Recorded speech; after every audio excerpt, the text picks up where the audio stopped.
आज मैं आपको बताने वाला हूँ महाराष्ट्र का बाबा साहेब अम्बेडकर मराठवाड़ा यूनिवर्सिटी का यूए एम्बेसी का अटेस्टेशन किस तरह से किया जाता है। देखो, आज ये मेरे पास एक बाबा साहेब अम्बेडकर मराठवाड़ा यूनिवर्सिटी का एक महाराष्ट्र का औरंगाबाद का सर्टिफिकेट है।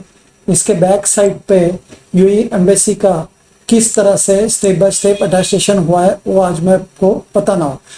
कभी भी अटेस्टेशन करने के लिए इस तरह का ओरिजिनल डिग्री सर्टिफिकेट चाहिए होता है। डिग्री का कलर कॉपी, जेरोक्स कॉपी पे अटेस्टेशन नहीं होता है, कभी भी ओरिजिनल सर्टिफिकेट के बैक साइड पे होता है। काफ़ी कस्टमर में हम लोग को बोलते हैं कि नहीं, मेरा वो रिलेटिव ने या मेरे फ्रेंड ने जेरोक्स कॉपी किया था। अभी हम लोग 14 ईयर से अटेस्टेशन करते हैं, कभी भी जेरोक्स कॉपी पे अटेस्टेशन नहीं हुआ। ओरिजिनल सर्टिफिकेट के बैक साइड पे ही अटेस्टेशन होता है। तो उसके लिए आपको मेरे को इस तरह का ओरिजिनल डिग्री सर्टिफिकेट देना पड़ता है और पासपोर्ट का फ्रंट बैक जेरोक्स कॉपी देना पड़ता है। और काफ़ी लोग ये डिग्री सर्टिफिकेट को सेफ रहने के लिए लैमिनेशन करके रखते हैं। अगर आपने लैमिनेशन किया होगा तो भी डरने की कोई बात नहीं है।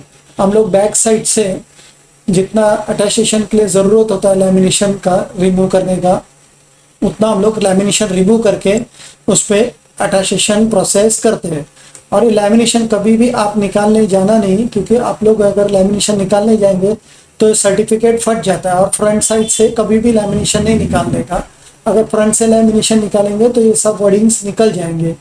बैक साइड पे अपने को अटेस्टेशन करना होता है, तो बैक साइड से अपन लैमिनेशन हम लोग अच्छे से निकाल के उस पर अटेस्टेशन करते हैं। क्योंकि हम लोग इस चीज़ में एक्सपर्ट है तो हम लोग बहुत अच्छे से उसको रिमूव करते हैं। काफ़ी लोग वो यूट्यूब पे इस्त्री से निकालते हैं, वो सब लैमिनेशन निकालने का वीडियो देख के काफ़ी कस्टमर का मैंने देखा है कि वो लोग अपना सर्टिफिकेट जला देते हैं या वो पूरा एकदम ख़राब हो जाता है। तो आप प्लीज़ वो लैमिनेशन रिमूव करने को मत जाइए, किसी और को लैमिनेशन रिमूव करने को दे दीजिए, वो आपको लैमिनेशन रिमूव करके दे देगा। अभी मैं आपको बताता हूँ इसके बैक साइड पे स्टेप बाय स्टेप किस तरह से यूए का अटेस्टेशन हुआ है। तो देखो, ये इसका बैक साइड का पोर्शन है। जैसे मैंने हमेशा हर एक वीडियो में आपको बताया हुआ है, अटेस्टेशन कोई भी कंट्री का अटेस्टेशन करना हो तो उसका सबसे फर्स्ट रूल होता है नोटरी।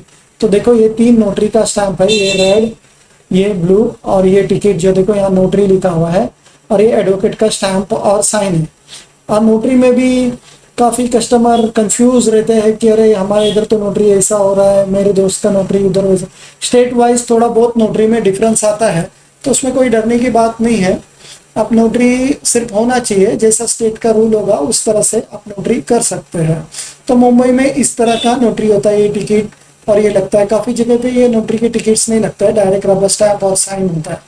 तो इस तरह का नोटरी होने के बाद में फिर सेकंड स्टेप है, ये महाराष्ट्र का डॉक्यूमेंट है, तो इसमें महाराष्ट्र का होम डिपार्टमेंट में इसको सबमिट करना पड़ता है। अगर महाराष्ट्र का बाहर का होगा तो इस पे नोटरी करके दिल्ली से एसडीएम करके यूए एम्बेसी करना पड़ता है। तो महाराष्ट्र का है डॉक्यूमेंट, तो इसको महाराष्ट्र का मंत्रालय में सबमिट करना पड़ता है, जिसको काफ़ी लोग होम डिपार्टमेंट, काफ़ी लोग जीएडी ऐसे बोलते हैं। देखो यहाँ लिखा है home department, government of Maharashtra, Mantralaya Mumbai, home department, government of Maharashtra. तो इस तरह का होम डिपार्टमेंट में सबमिट करने के बाद में इस तरह का स्टैंप लगता है ऑफिसर का, और ऑफिसर इस पे साइन करके अपना डेट लगता है और ये उनका नंबर आता है, सीरियल नंबर आता है। ये होने के बाद में आपका होम डिपार्टमेंट का प्रोसेस पूरा होता है। तो इसको अपने को फिर अटेस्टेशन करने के लिए दिल्ली भेजना पड़ता है, क्योंकि दिल्ली से हम यूए अटेस्टेशन करते हैं, क्योंकि मुंबई में यूए अटेस्टेशन करने का प्रोसेस बहुत लंबा है।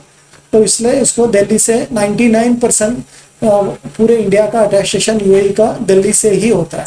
तो दिल्ली में सबमिट करता है, तो दिल्ली में मिनिस्ट्री ऑफ एक्सटर्नल अफेयर में पहला सबमिट किया जाता है। देखो यहाँ लिखा ministry of external affair new Delhi.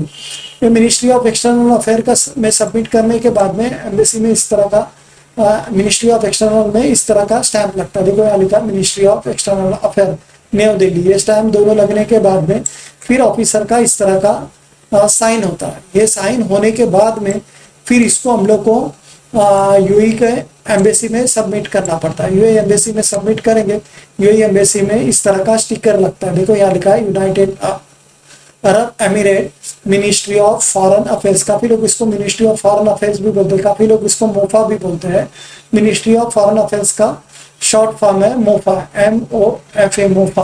देखो यहाँ भी मोफा लिखा होता है, थोड़ा ब्लर दिखता है, MOFA लिखा होता है मोफा। तो इसको काफी लोग इंडिया का मोफा बोलते हैं। ये मोफा होने के बाद में वहाँ आप एम्बेसी में सबमिट करेंगे तो वहाँ भी एक मोफा का और एक प्रोसेस होता है, वो वहाँ का है। यहाँ का हम लोग पूरा प्रोसेस आपको करके देते हैं। और अगर आप, और ये कभी भी आपको डिग्री, अगर आप दुबई जाने वाले हो तो डिग्री अटेस्टेशन करके ही लेके जाने का।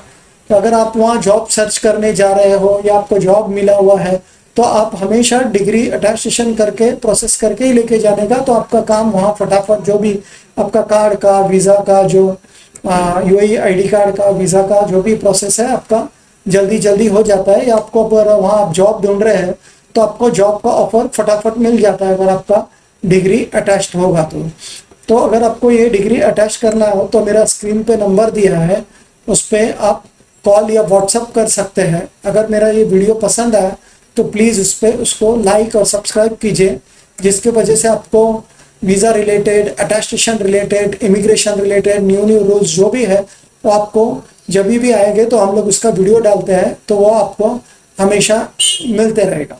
Thank you.